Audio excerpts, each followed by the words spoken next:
There is good news for you today. Democrats have introduced a new plan to pay for President Obama's latest jobs plan, and it's really quite easy. They're just going to tax the rich.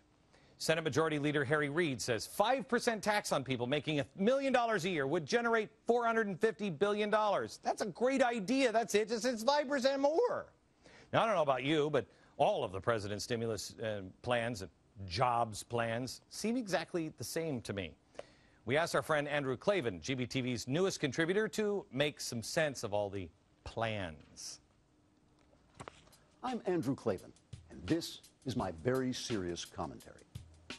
President Barack Obama is pushing a second massive economic stimulus package, which differs in outline from his first massive economic stimulus package by coming second, and by being called a jobs bill.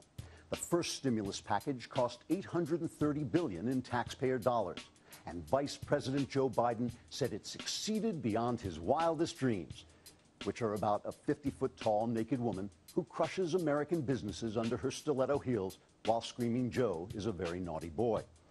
The theory behind the new jobs bill is simple. House Minority Leader Nancy Pelosi has explained that unemployment insurance is, quote, one of the biggest stimuluses to our economy. In the wake of Obama's first stimulus bill, 2 million more Americans have been put out of work, thus pumping the economy chock full of those refreshing unemployment checks. Since the new bill costs about half as much as the first, we should be able to look forward to yet another million new jobless coming to America's economic rescue by collecting yet more unemployment.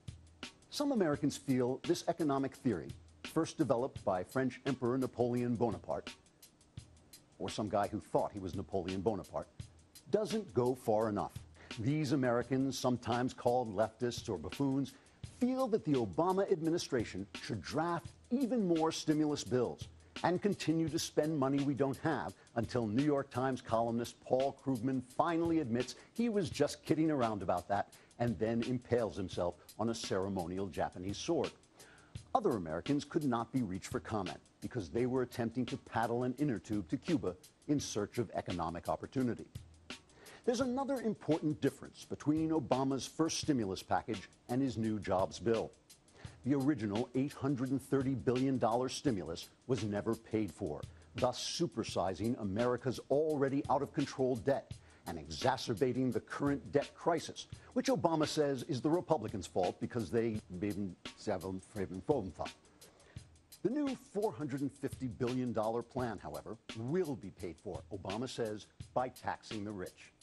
Contacted in their tax haven in the Cayman Islands, the rich said that was simply a fabulous idea, darling, and we should give them a ting-a-ling-o when the administration was over, when they might agree to come home and start hiring people.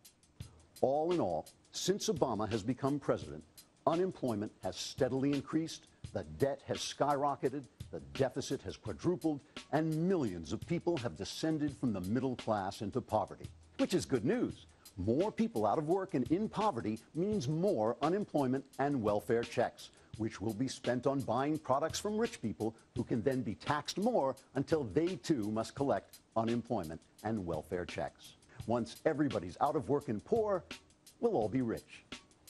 Is this a great administration or what? I'm Andrew Klavan, and this has been my very serious commentary.